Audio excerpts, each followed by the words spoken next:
was born to be free.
I was born to be free.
Well, I did not a single word of what you said. well, this is a great failure. So, Hans, if you give me a minute, I will talk again with everybody. Hi, guys. So sorry, and welcome to the World Life Tour, where we travel around the world to meet fascinating people like Hans. This is our let's fourth life.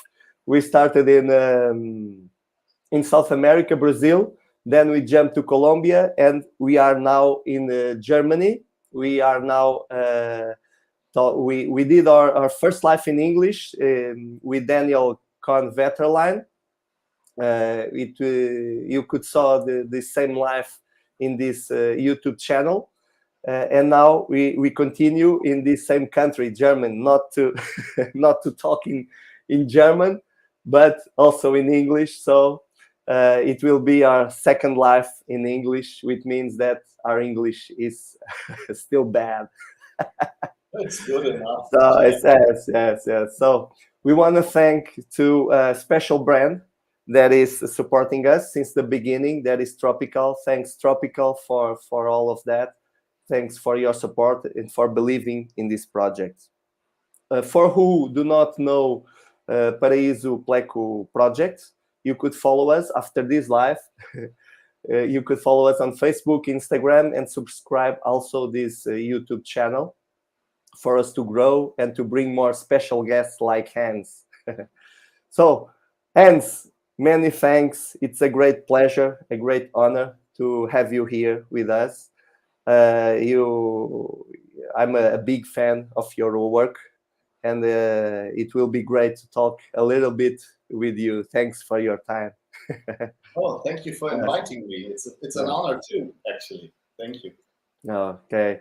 Hans, for us to start, you could talk a little bit about how you started with fish, when it's the first step. Yeah, it was so long ago. I already forgot about it. Actually, it was more than 40 years ago. I started as a little boy.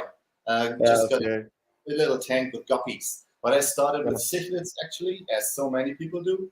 I started with tanks, with Malawi and Tanganyikan cichlids, because that was in the 80s, in the late 70s, early 80s. And so everybody did tanks, and I did it too. And later on, I found out that catfish are much more interesting, at least to me. So, and it started with the Corridoras and nails. I saw them breeding at a friend's place. I was 14 years old, so I bought later on some offspring from him. That's the story. And now I'm at 135 species of Corridoras that I've bred. Wow.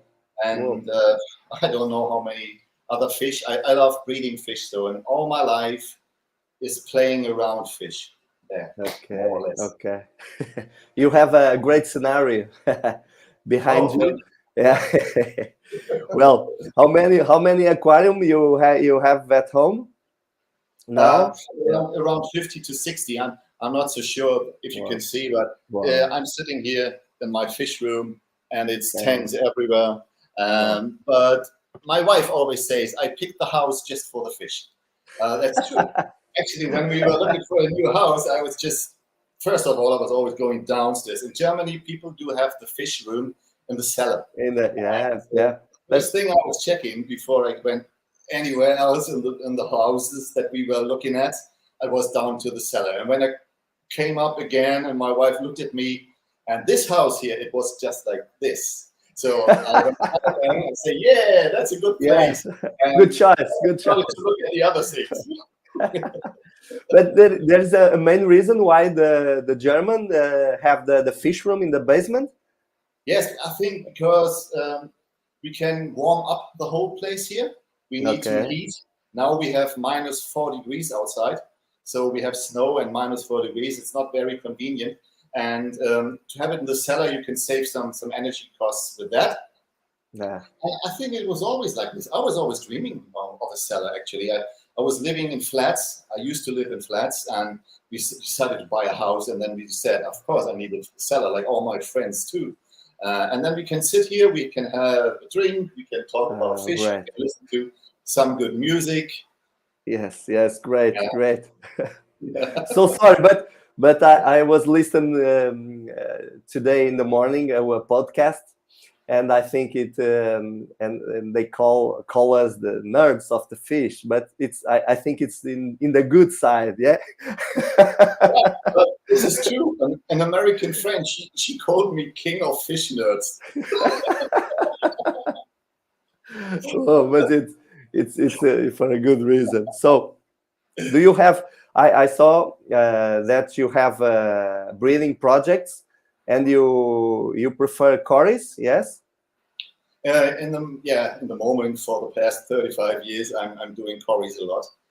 Actually, I'm working in the very moment together with Ian Fuller. We are working on the completion on our second identification guide on Corridoradine catfish, and that will be about 800 pages. It will consist of everything imaginable. It is just like the catfish atlas that I produced together with Ingo Seidel in the early 2000s. And now we are almost finished. And we were finished, actually. We wanted to go to print. And then Luis Tenkach, a good friend of us, a Brazilian scientist who works on Corridoradine, he told me, "Oh, Hans, you better wait a little because there will be some changes." And I said, "So now we're sitting here and wait." This is one project. This is the Corry book. I finished several other books. I'm working intensively on Corridoradine. That is true. Besides, I love to breed plecos still. So people say to me, "How can you still love plecos after 40 years of watching these tails wiggle all the day and nothing else?" Say, yeah, if the tails are beautiful, why not? Yeah, but it's the same. It's same with my friends. They look at my aquariums and say, "Oh, but there is no fish. Why you like it?" Well, I must say, I have fish. I have tetras. I breed a lot of tetras. Yes.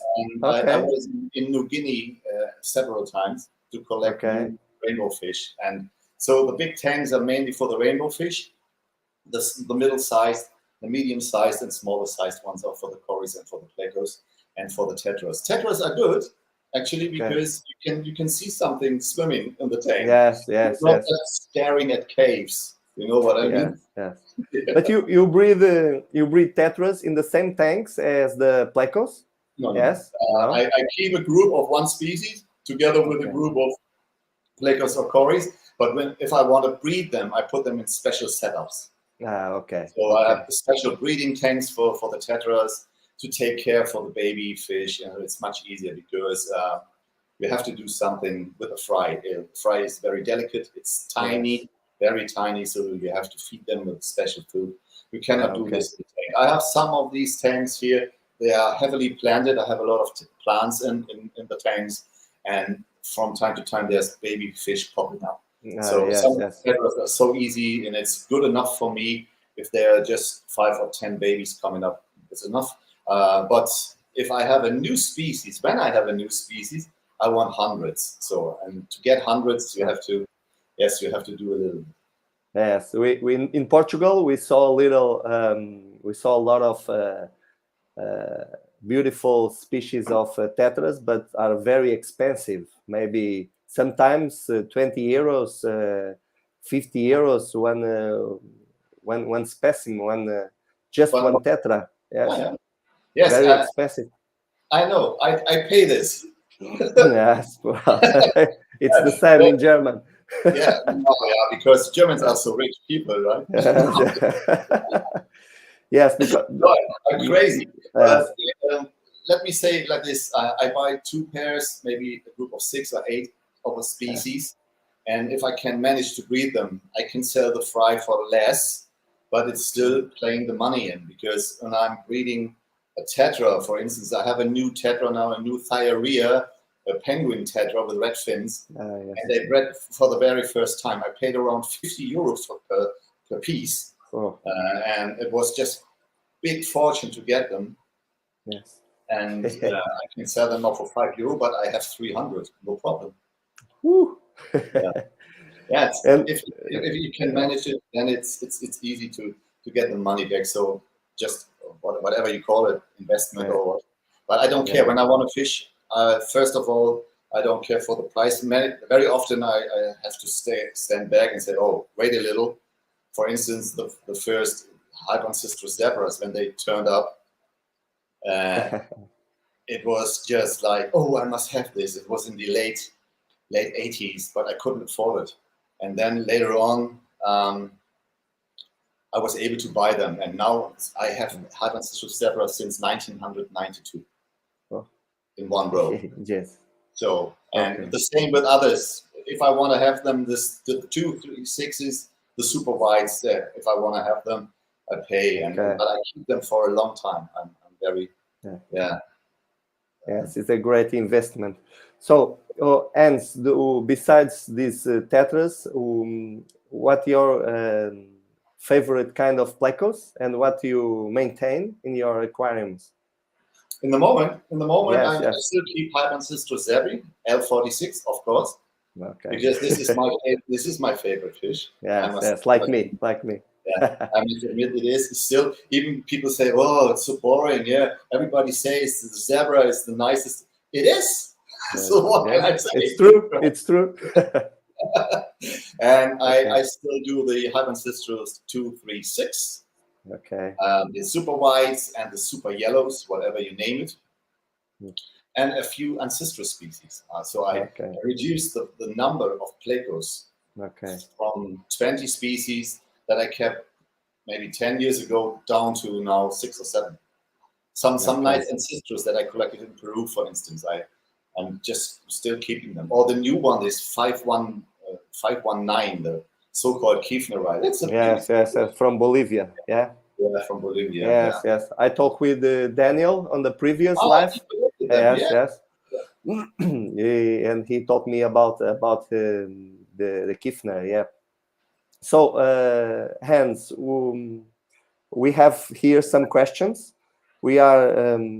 I could show them here. So I will put this one in Portuguese.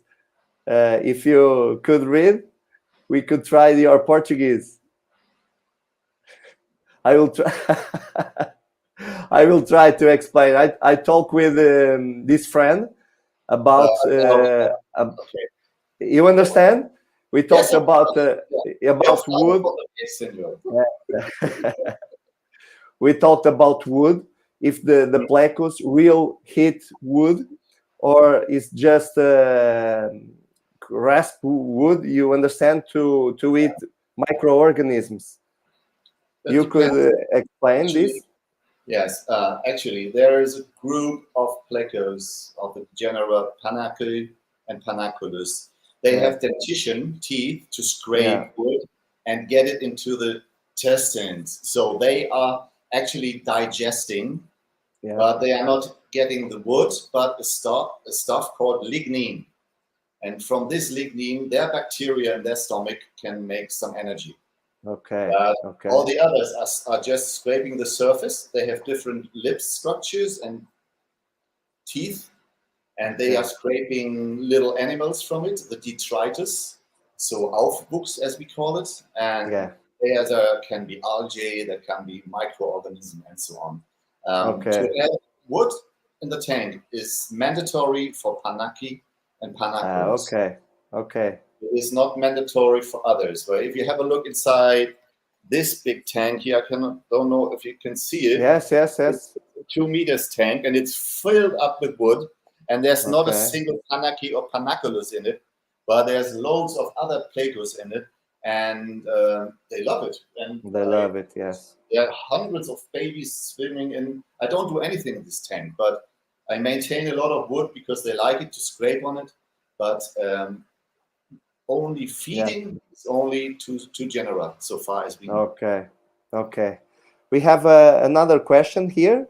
I have plenty of questions for you, but let's do some questions on the who are watching us. We are here. Some if you can show his skill breathing. Yes, I can. I don't. Yes. Because I'm breeding Nanostomus mortentaleri. Let's see if no. Oops. Let's see if I could. Okay. So this is from the. Can you see it? Yes. So this is the tank, and I take the cover off. Can you see it from the top? Oh, yes. Now we can see it. So you see there's a little delta in the middle of the right side. So the filter flow is coming out, and the water is going through a little crack, a little crevice here. So, and this is how the fry is being escaping here into this area, while the parents are sitting inside here. And there's little Nanostomus mortentare in this now, but now they are chased away because I came with the laptop. I didn't like it.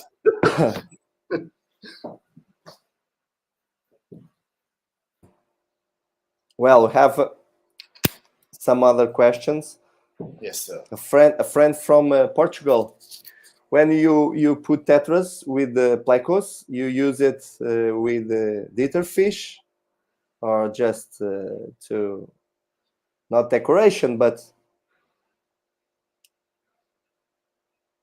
you believe this as dither fish? No. Yeah. Dither fish for cichlids. Yeah, I don't keep cichlids. I'm sorry. I use for plecos. Yes, for plecos. Dither fish for plecos. Yes. They don't do anything. They don't even care about the tetras. Okay. Most of the tetras are very peaceful. They don't enter into the caves, but some tetras learn that there is a pleco inside this cave that keeps some eggs. Okay. And so they go for the eggs. Munchausia species do this, the bigger ones. Okay. So let's say the clever ones learn, and the other ones just swimming around. But you believe that when you put tetras on your aquarium, that the plecos become less shy, or no? No, the same, you think? Yes, they're always sitting and wiggle. Okay. In your back, there, and you have a lot of caves in there. Yes. This is some tetras passing by. And yes. This is my what? This is the zebra. Yeah. It's difficult. This is my zebra tank. Yeah. Yes. So actually, they don't lose the skittishness, so they are still. But I don't think they are so skittish, the plecos. It depends, because I have only little fish in there with them, and I can see them all day. It's not only when the food comes in, but they also swim around, and you can easily see them.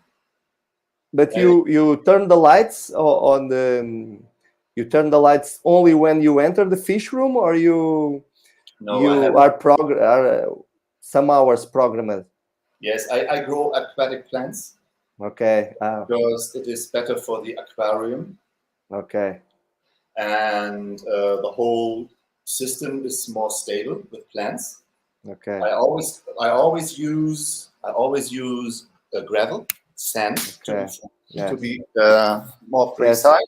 Or sometimes it is just a tank like this with a lot of plants, you can see, for the rainbow fish.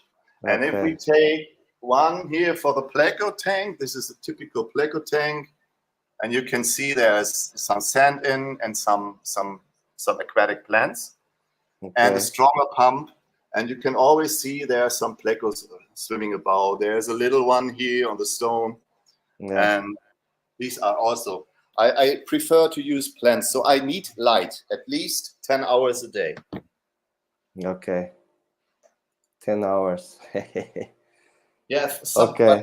Not every aquatic plant likes 10 hours only. Most needs 12 hours, but I actually do have some short day plants like cryptocorynes or Java moss or all this easy stuff.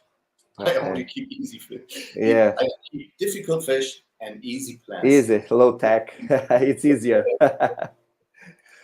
Hence, we have here a question about the what we are talking a little bit ago. Yes, still with Panaki and Panacolus. If they are xylivorous, I don't know, because there were some papers on how what they eat, what you can find in their stomach. So you find splinters of wood in the stomach, and you find that you have bacteria in their belly, in their guts, which are able to destroy lignin. If you eat a piece of paper, it will come out the same way, and you have no nutrition from this. But these fish are able to get nutrition from digesting lignins. Yeah. Okay, Jens, let's talk about your expeditions. Oh, You know how many you did it? no. But more than 50? Yes. Yes. So. Wow, Yeah. crazy. But you know, when you I have a question here, you know when you started the first one? Yes. Yeah, the first one was 1991 in Florida. Wow. I was looking for Native American fish in Florida, and all I found was African cichlids, party guppies, even angelfish. It's a great discovery. One species of native Florida species. Yes. Great skill. You found new species. A lot of. But the first very serious long trip was to Venezuela in the 92, 93, 94, and so on. Per year, 2 to 3 expeditions. Okay, but the first ones, what was the purpose? For fun, for work, for always yes. It depends on how you define work and how you define fun. Yes. So, both. Actually, first of all, it was never my job to go for fishing and find new fish. So I all did this in my free time. So if you want to say this, I would say it was my hobby. And but it was a serious one. So trips to South America, where it all started, were always the same, and we started very early to be quite serious about it. That means we took always the water parameters. We always checked the whole biotope for a day or two. We always tried several times if we were able. We tried to fish day. We tried to fish night. We always did photographs of the fish. We had a little tank with us. And we tried to, find out which species are together with what. And the first trip, this was in 1992, together with Ingo Seidel, to Venezuela for 4 weeks. And that was rough. It was really hard work because we were young. And we no experience. And we were and we were very enthusiastic. So we were working day and night, actually. We were all the time we were trying to do something in regards of writing down and discussing and taking the parameters. And this is the way that I travel. I don't sit down at 6 o'clock in the afternoon and have 10 beers and stop working. I continue working, getting up very early. And when you work with fish on the trips, you get very, very early up, especially when you already have collected some. You have to take care for the fish that you collected the day before or the days before. Then you can leave with the sunshine, with the first sun, you leave for collecting. You come home late afternoon, changing water, taking care for the fish, making pictures of the fish. Okay. This is the routine. So this comes all the time, every time. So working at least 14 to 16 hours per day. Wow. And 2 weeks, 3 weeks? Yeah. 2 weeks, 3 weeks normally? 4 weeks is too long because the fish that you collect in the first days, they don't keep for long. I prefer to do shorter kicks. That means I have a base where I can send off fish to some friends, to an exporter or whatever. So I go there for 3, 4, 5, 6, 7 days, depends on how long we drive with the car or with the boat, coming back, taking care for the fish and leaving for a second expedition, and so on and so on. But in 2 weeks' time, you have to just find 2 good destinations where you want to go to. And then you go there and then you try to send all the fish that you collected already after a few days so that you can save them. Okay. And you have been in all continents? You know how many countries you have been?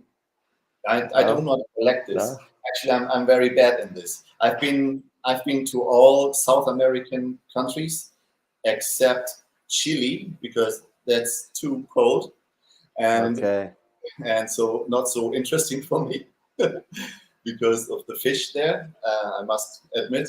So I've been many, I think I've been 30 times to Brazil. I don't remember well. So I have no idea. So I was concentrating in the 90s and early 2000s, I was concentrating on South America. Okay. Followed by Asia. I've been to the usual Asian countries like India and Thailand, Vietnam, Indonesia, Laos, Cambodia. Yeah, that's it, more or less. I've been to Australia. I've been to PNG, Papua New Guinea, and I've been many, many times in West Papua. I've even been to Micronesia, but that was not very fruitful. That was only marine fish. Well, you have a great moments, of course, to tell. And in this all of your trips, obviously you keep good moments, those moments to tell your grandchildren one day. Yes. Could you tell us one of two of these good moments that you remind? Oh, I have some special places. I think everybody that is traveling has some special places, and one is, it sounds so cheap and so but if you ever been to the Anavianas in the Rio Negro around where sorry where? Rio Negro, Rio Negro in Brazil. The Anavianas, this is a system in the Rio Negro of little islands, and you can get lost there when you have a boat. And you are together with a skipper, and that skipper, he has to know very well where you go. Otherwise, you can get lost. And the sunrise and the sunset in the Anavianas, unbeatable. First, really. And then the Table Mountains of Venezuela. This is when I was hiking up 800 meters or something, and the moment when you reach the top and when you just look at all these new things around you, that is another very beautiful place. But there's always a moment in time. On every trip, you have your moments. You have something that you just sit down and enjoy the beauty of nature, the moment, maybe also the company. Sometimes you are together with people, you say, "Oh, last trip with these guys." to be polite, and sometimes you just have a very good company, and you just sit there. I remember a special moment with a good friend of mine, Mike Bayer from Rio de Janeiro. He was the owner of Apisto Heaven in the 90s, in the second half of the 90s, but he's now a tourist guide.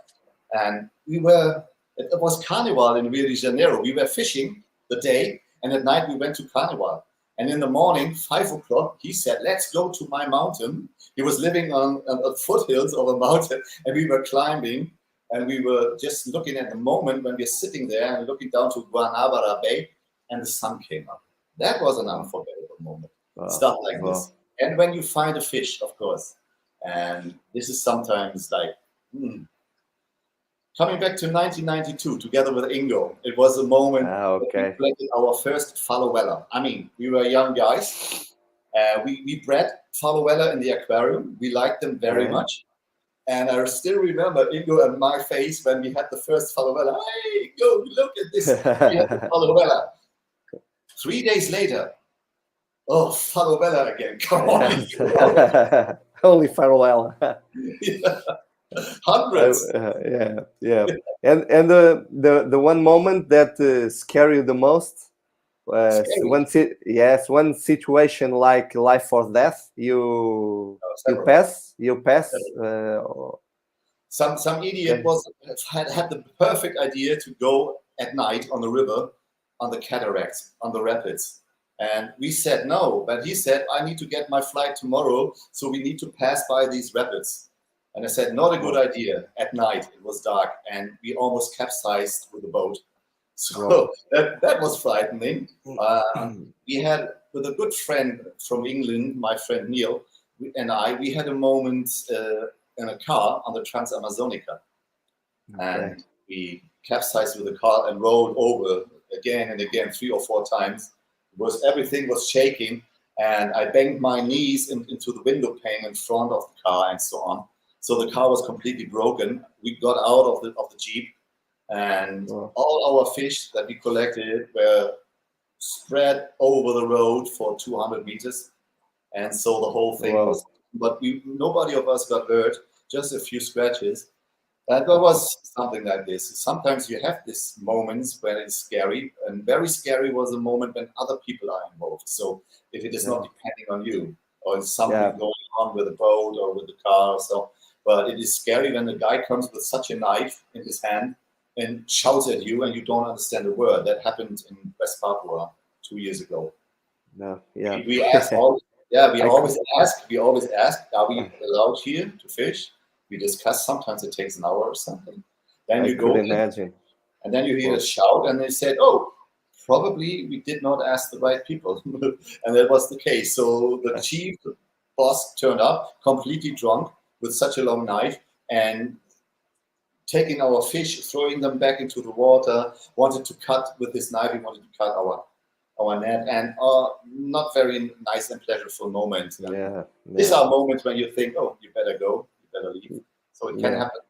It always happens, but I have 9 lives like a cat. Although I'm a dog person. like a catfish. Maybe catfish guys have 20 lives or whatever. Yes. We have here two interesting questions.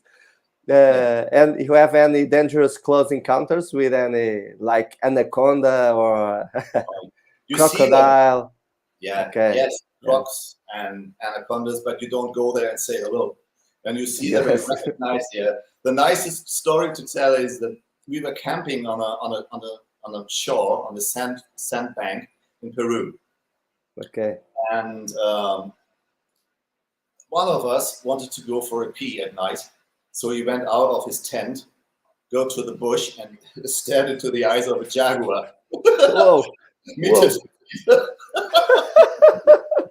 He didn't pee. He turned around and went back.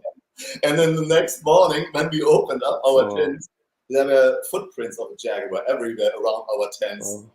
Do you mean such an encounter? Something like that, yes. But it's like a movie. It's like a horror movie. So all these fantastic stories about piranhas, and so that's the little critters are much more dangerous these days. Yes. This is dangerous. Brazilians like to talk about candiru. I think it's candiru. I think it's a myth, more a myth than a dangerous. Don't know, but I'm very, very rare occasions I go naked and pee in the water. But it's better not to do it. It's better not to do it. Yeah, so I will not And hence, any tips or tricks for the first time hobby? It's a nice question. Most important tip: do not expect too much and enjoy everything that you see. Nice. This is the most important tip. Nice answer. I'm a German, right? So I'm allowed to say this. Some of my German fellow aquarists, they tell me, Hans, my first trip, and now I want to see this basin of the river, this river basin, and this river basin, and I want to go and collect this species, this species, this species. And I say, man or lady, come on, just enjoy. Because when you learn to enjoy the whole thing, you will find out much better. To find a new species today, so sorry, it is really, really rough. Nowadays, it is not so easy because you have to go very remote places, very far and very, very long ways. But for the first timers, I was recommending always enjoy it, and of course follow the rules that your doctor tells you. Don't be too anxious. Also, it's not dangerous. It's like in the country that you live, but you just have to follow some rules. And if you do this, I think you will feel very comfortable and you will just love it. Just take your goggles and have a look underwater, enjoy the scenery, and just say, wow, that's beautiful. And if you learn to do this, that's the trick. That's a good trick. And now on the present day, what moves you to continue doing expeditions? I have no idea. My wife is asking me the same question. Why in the heck are you leaving again? Sorry for the question. And I said, oh, somebody has to do the job.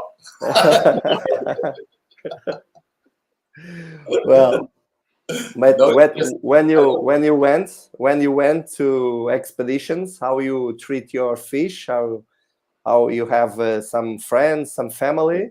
Yes. I have a friend about 200 meters from my house.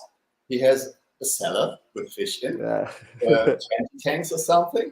So he is traveling much more than I do, but only for 2 or 3 days. So I will always take care for his fish when he's out, and he's taking care for my fish when I'm out. But I must say, this is I'm a very lucky person because my wife, she takes very well care. She feeds the baby with brine shrimps.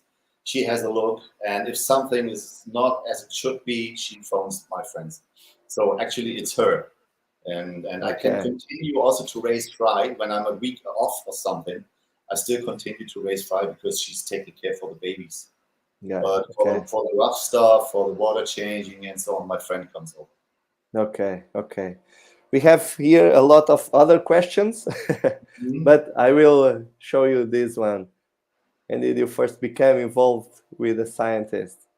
Marty, you're always asking such questions. Nice to meet you, by the way, buddy.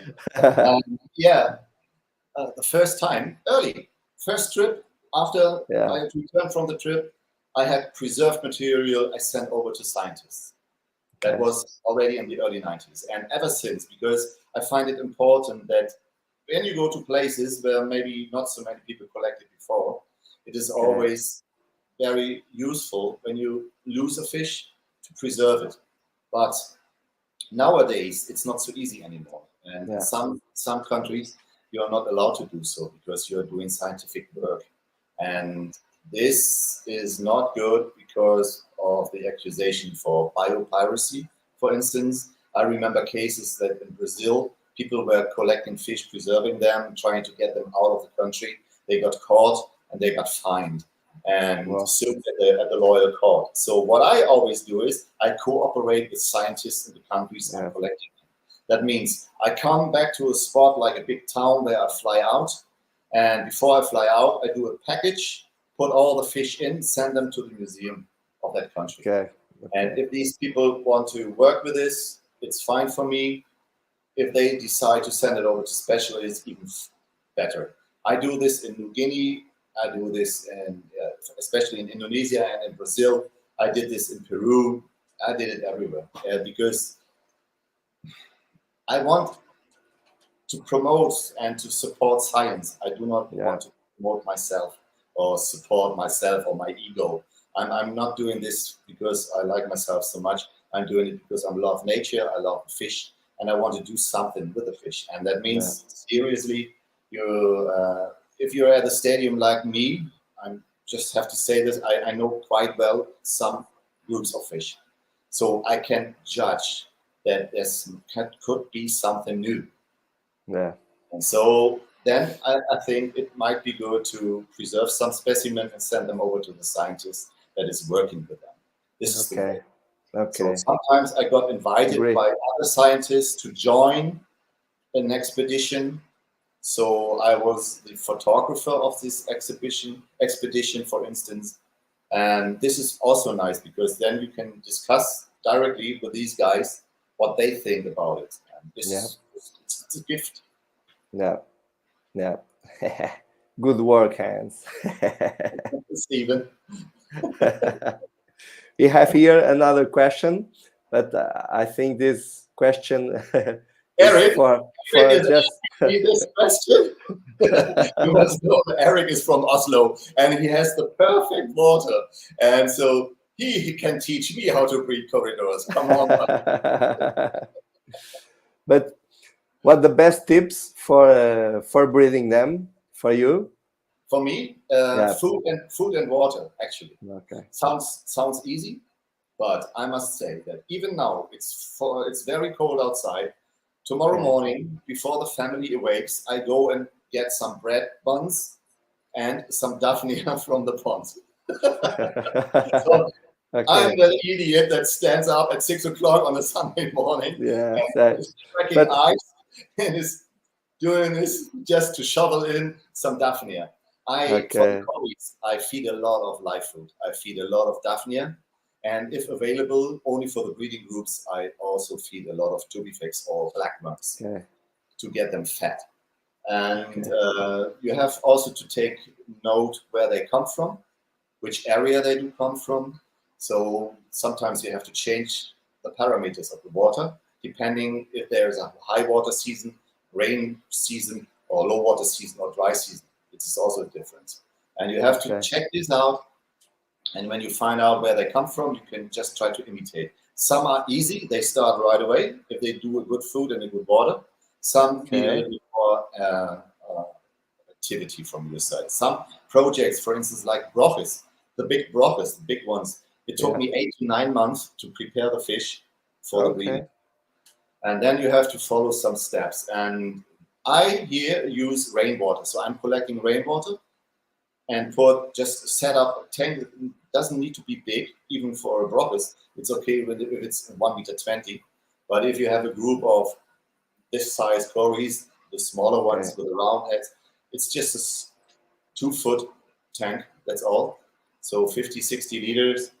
And then I put in rainwater, I put leaves in, sand as a gravel. And sometimes I don't change water for 6-8 weeks. And then I change very often. That is the trigger. You have to find out about the triggers. And you can see this. Some cories, they just come up and start swimming like this. Then you know, all right, it's not too much missing. Now they are in the mood. Maybe some death metal, that is helpful, believe me. I listen to death metal. Everybody should do this, listen to death metal and breed this fish. But death metal, it works very well. It works. But Hans, experience is very important. Observation, and you know the behavior of your species of cories. Yes. Same with you, Thiago. When you come into your fish room, you just need one left, one right, and then you know everything is fine. If one tank is miserable, you see it at first, just from the left eye's corner, you see, oh, there's something bad, right? Yes. It's true. It's true. Sometimes when I worked a few years ago, I worked in swimming pools. And I had an accurate smell, you know, the chloramines and and then when I enter in this facility, I only with the smell we notice that there's something wrong or good, and yes, it's the experiences. It's all. Well, Hans, we have another question here. What's your 3 favorite species of cories that you are breeding or trying to breed? Okay, Cam, I will try it. Of course, the Evers, I must admit, because it's a beautiful fish.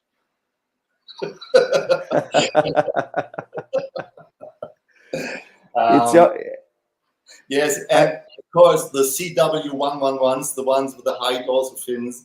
I bred them this year. I bred about 300 to 400, and it worked very well. So I had a good year this year. This is one of my favorites, and I like all these scleromystax, the Barbados lines. Barbados are beautiful. But you have there the CW111. You told, yes? Yes. You have there 50 or 60 left. Do you want some? Could you show us? Could you show us? Okay. Well, Hans, let's see another question. When do you make a trip to Africa? Oh, Mr. Oliver. Mr. Drescher is an African fish guy, so I don't know what you want here, Ollie. 18th of January, Ivory Coast, sir, for 2 weeks. Oh, You did that? Yeah, that is news. Yes, I'm yeah. going to Africa for 2 weeks, but actually for my job.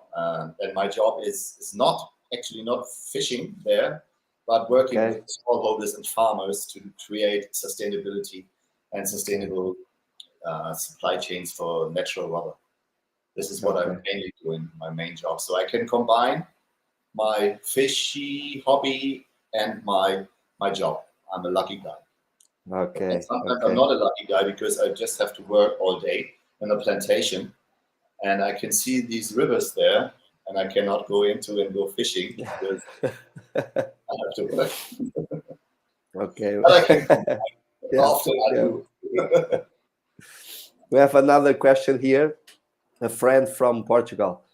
He lives here near me. Okay. We are talking later about books, but you have now a reference book. He is starting now on the aquarium hobby. We Okay. talk a lot. Yeah. What do you recommend? I do not know which are available in Portuguese. So I don't know what's on the market in Portugal on No, books. Portuguese. Portuguese we don't have a lot. Okay. So But in English is good. books, yeah, beginners books is actually you should start with these beginners books that start to explain to you how an aquarium works, what is a filter, what are bacteria, what is the water parameters necessary. English will do. This is good.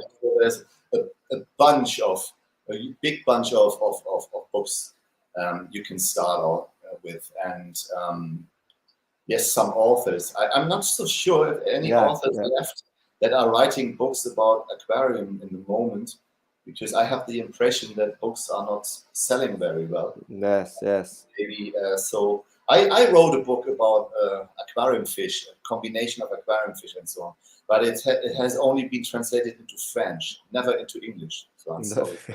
Yeah, and of course, Okay. and when you like catfish, you need the Ah, cat. yes, yes, yes, yes. Yes, because this is in English, and this is also about husbandry and breeding and so on, Right. but only plecos. I'm sorry, Okay. because it's only 1,000 species or something. It needed a Okay. big. Hans, your name are connected to the Amazonas magazine. Could you tell could you tell a little bit about this experience? Oh, Yes. it was a nice journey actually. When Ingo and I were working on the Catfish Atlas, one of the editors in Germany approached me and asked if I was interested to be the editor in chief of a new magazine that they want to create. So I said yes, but wait a little. I have to finish the aquarium, the Catfish Atlas first, because Atlas. I do one project and then I do another. I'm not Yeah, starting yeah. 10 projects, because then 10 projects can't You be don't good. finalize any. Yes. Yes. Actually, I'm a perfectionist. I might be a funny guy, but I'm very serious when I'm writing. Believe me. So I said yes, and then we started this Amazonas project in early 2005. It was finished, and the first edition came out in 2005 in September in German language. And this magazine was, for me, the chance to gather friends and experts that I know, because my networking is quite good. I know people all around the globe. So I started with good friends that are very good in their particular niche: aquatic plants, cichlids, labyrinths, tiny little fish, and so on and so on. And I also had contact to friends in Brazil, in Peru. I had contact to friends in Asia, in Indonesia, in Thailand, and so on. So I had a good network. And that was the key. So we started with stories of how to breed and how to raise and get new fishes that popped up in the trade. And my friends, all exporters, by the way, they always sent me pictures and said, Hans, there's some new stuff coming in. And I got these new fish, and so we could write about the new fish coming in. And that was fantastic. It was really fantastic, because we did it the different way. We did it from aquarist to aquarist. So it was not so complicated. We did not behave ourselves like we are important scientists. We are not. we are amateurs, but we like to cooperate.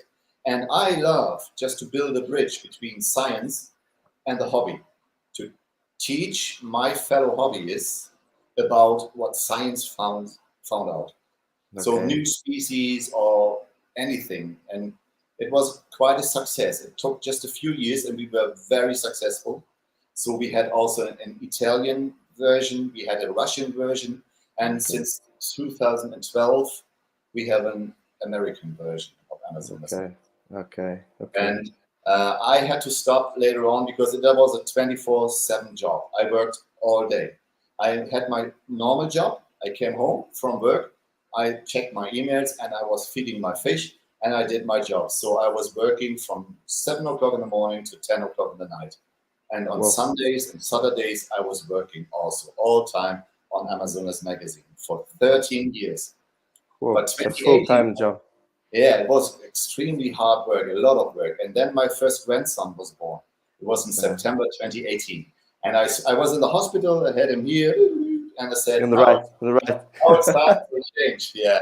And so I decided, I wrote it to my editor, I said, buddy, 3-4 more issues, then I'm out. I have to do some other stuff to do now. And it's very good because these little terrorists are so good. Yes, I know. I have two in my house. They lived here with me. Yes, but this is the best of the life, also of our lives. Yeah. So, and I know you have published some books with some participations too. When started this experience with books? When was the first one? 1994, about corridoras.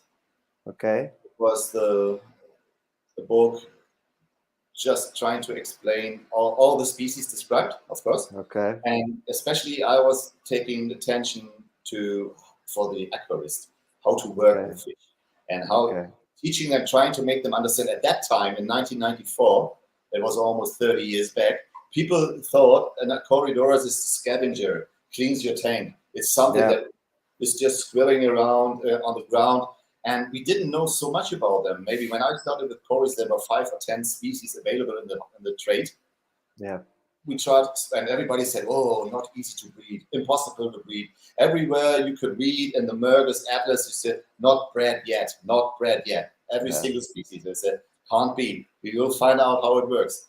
And so that was 1994. And then there were several other little books and booklets about special groups, for instance, about some groups of fishes. Now it's 10 o'clock. It's time to go to bed.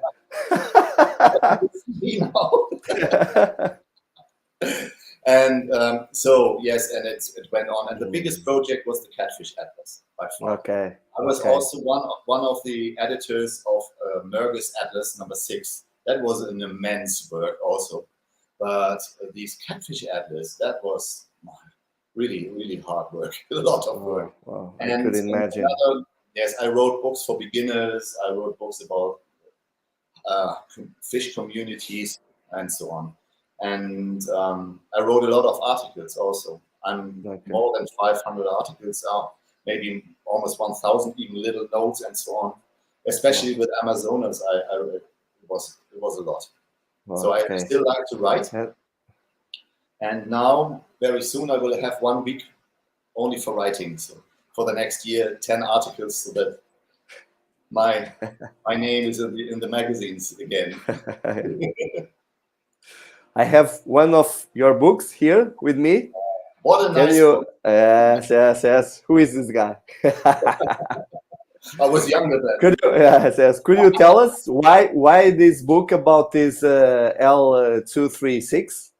Oh yeah, actually, I'm breeding this fish for quite some years now, and I was approached by a Taiwanese editor. So this book has been published in Taiwan. It's bilingual. It's in Chinese and in English. Yes, we can see it. We show it to everybody. Yeah, I can do so. I have a copy of it here. Yeah, okay. I read all the Chinese, all the and then And whoa, Hans, I lost you. Am I? Yeah. You can Are hear you? me? Yep, yep. Okay. But I can. Okay, okay. Okay. So Everything is fine now. yeah, this gentleman, he's a Taiwanese publisher. I know him for 30 years or longer. So I always Okay. helped him out with images of fish when he needed for a new book project.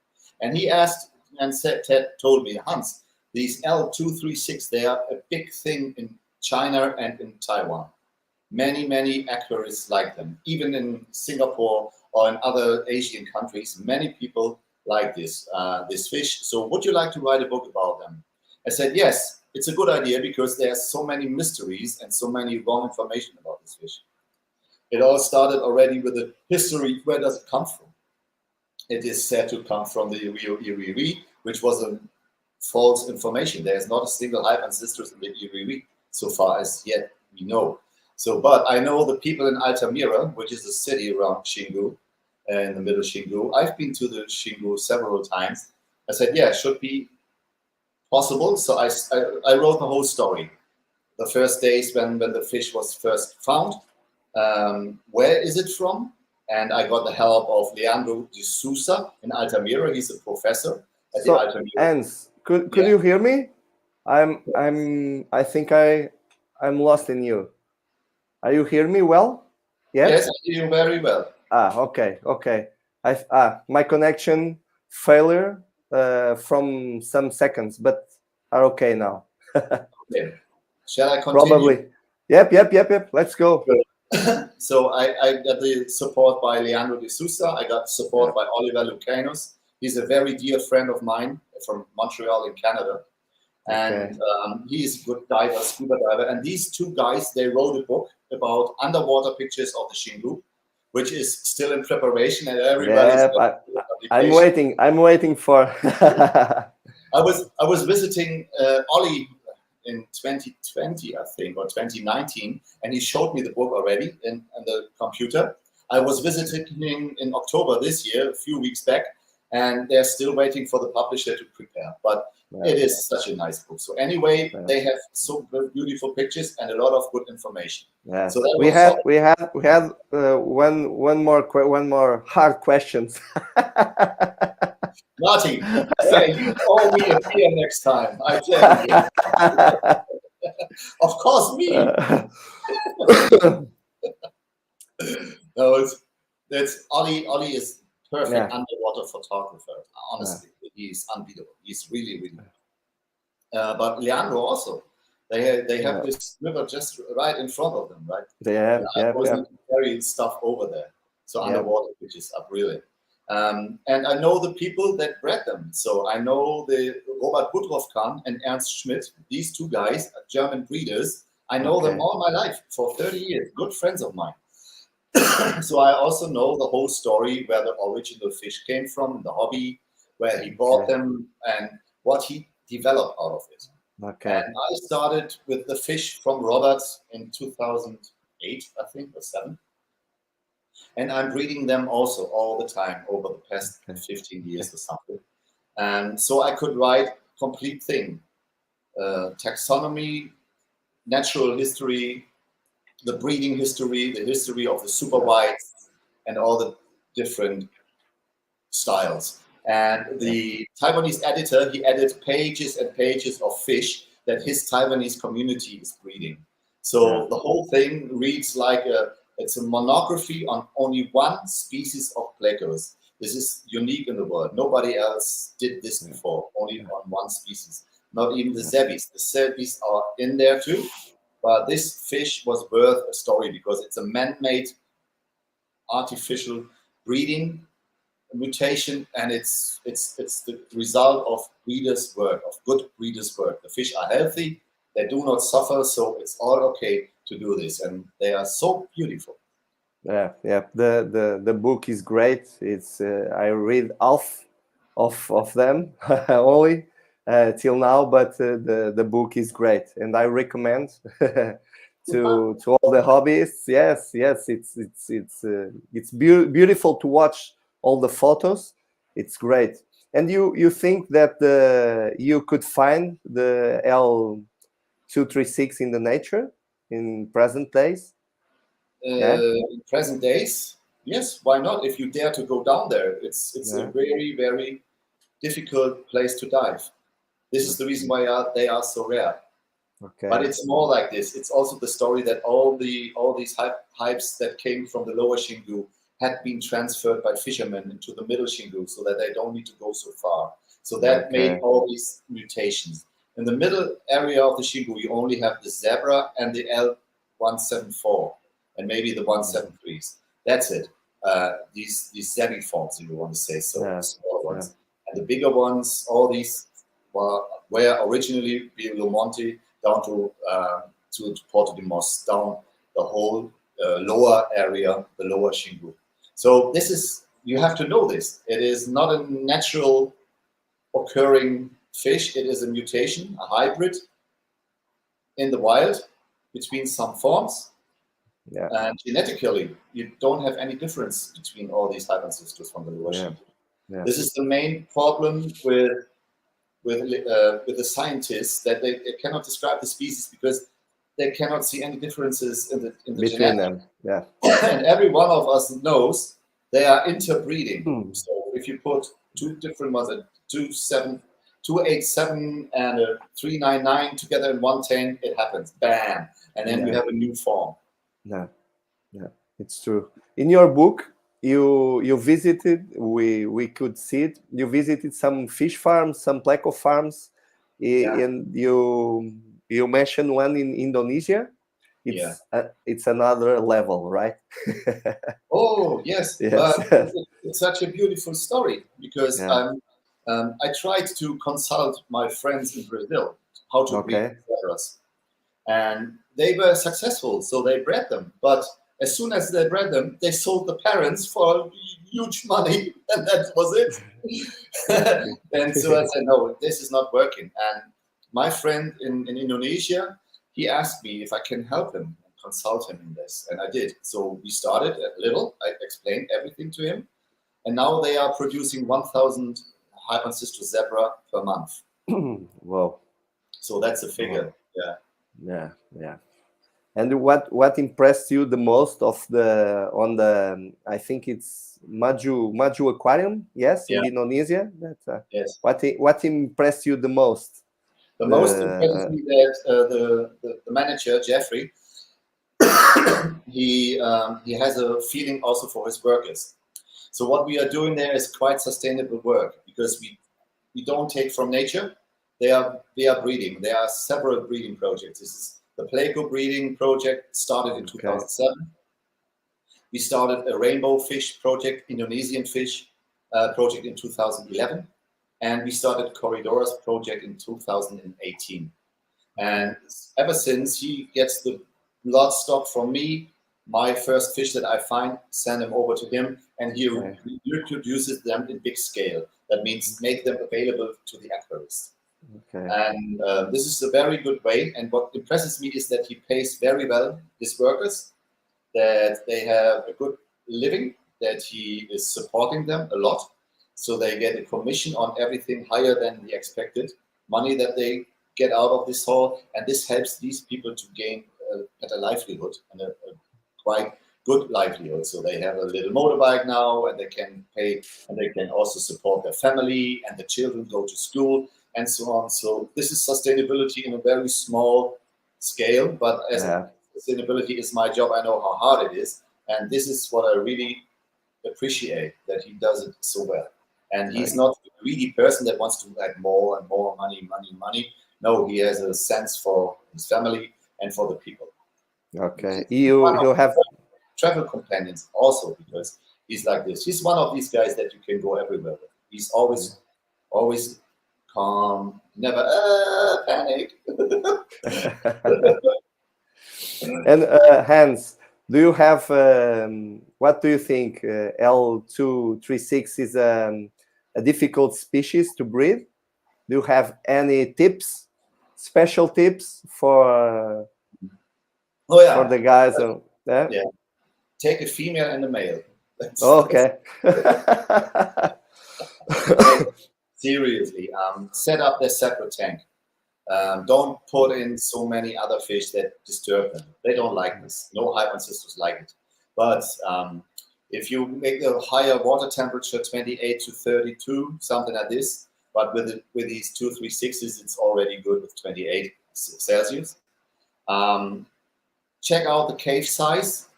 Offer a few caves. And what I always say, good food and good water. And sometimes you can trigger them by not changing the water for 4 weeks. You see that the lady is very fat. Then you can just wait for 4 weeks and then start changing water every second day, 50%. This can trigger them. But actually, when you all do well and when they have a good life and when all the conditions, the water is good and the food is good, they will very soon, the girls come to the caves of the males and say, hello, please let me get rid of my eggs. And another thing is, of course, when you're starting with breeding plecos, you have your little torch here, like this. And then you, all the time you come like this. Hello, somebody at home. You know what I mean? Yes. Do you want this when you're in your sleep? Yes. No. Leave them alone. Yeah. Yes, I know what you mean. Well, Hans, we are reaching the end of this live, and I have 2 questions for you. 2, I don't know if hard questions are, but let's do it. We are living in a fast world, as you know, and do you see a good future for the hobby with the evolution of the social networks? What do you think? If the information consists of serious information and it is a place where social media are not a place to show off and show how good you are and what a cool man or lady. If you're trying to distribute content and not only yourself and blah de blah, yes, social media are very good. I'm a member of several Facebook groups where the people are really discussing the matter nicely and they are not misbehaving. Yeah. And the chances when you're in social media just to get out of this group and go away. But at least for the aquarium hobby, there are some very nice groups where people can discuss in a friendly way and not just cheating on each other and stuff like this. This is one thing. Yeah. So you have nowadays the chance to reach everybody. You can reach out globally. I don't know how many people attend in the moment, but I think it's from different countries, from many different countries. And this is a big chance because you give me a chance now to make my jokes here, but I also try to distribute some content. And I think, yes, if you do this, because books nowadays, people, as you say, life is so fast. Yeah. Hardly anybody buys a book. And I don't know where the journey goes to in 20 or 30 years. What will my grandkids do when they want to buy an aquarium? So I will have to tell them. I hope they want to know. But social media can be very good. But I must also say that I do not follow Twitter or something like this. TikTok is not my party. No. And even with Instagram, I have my problems because there's almost no content. It's only pictures. Yes. And pictures are good because they are eye catchers and they can get your attention. But for discussing, I prefer to meet people, to meet friends. I go to clubs everywhere in the world and give lectures and talks. And this is a good chance to meet people. This is also something which I really like. Just to shake hands and just have a good night with somebody. Just doing jokes and talking fish, and social media cannot completely do the same job like a club or a meeting of friends. But aquarium clubs nowadays maybe quite old-fashioned, and it's very difficult to get new and fresh people into the boat. Yes. Yeah. I have another question. but you gave us a great answer. So if you I have had a question. Excuse me. Do you know England, France? How was it? no, but we can consulting here. Let's see. One of the English guys, can you tell me? Yes, everybody in the live. Let's see. England, France. Let's see. Yep, France 1-2 to 2-1. So France won. Really? Yeah, two goals to France, 1 to England. England is out. Oops. Okay. So better. Portugal is out too. So yes, unfortunately. I saw this. Okay, Hans, if you had the possibility to send a message to all aquarists in the world, what do you like to say? What can I say? I can say that for me, aquarium hobby is lifestyle for me. Yeah. So it's a passion. In my life, it makes everything colorful. So I wake up in the morning and I think fish. Many of you guys are like that. I know this. And if I want to send out one message, just enjoy, and just enjoy as long as we can before things are getting worse. And be always kind to each other and try to support the hobby. And don't bang your breast and say, "Oh, I'm the greatest." I don't like this attitude. We are all friends. That's my message. Yeah, it's a good message. It's a good message. Hans, many thanks for your time, for to give us this 1 hour of your time. You are very famous in this aquarium hobby. You are well known, and for me, I'm a big fan. It was a great pleasure, for real, and thank you once again for this time. Probably we'll see us in the Pleco event, maybe in the catfish study group or L number days. L number days. Come over. There were Yes. these friends already years ago. So this is the next big thing. The L number. Yes. I'm preparing some money to go to the to this event this year. Next year. So when you come, I give you some beers. So that's okay. I will improve my English. It's very good, actually. Yes. With 2 beers, I will talk German too. Yes, probably. And my Portuguese is getting better and better by the beers. Yes. Well, Hans, thank you so much, and see you. Yeah, thank you very much. Till the next. Thank you, and thanks all you guys who are watching this live, and see you till next live. So bye. Bye.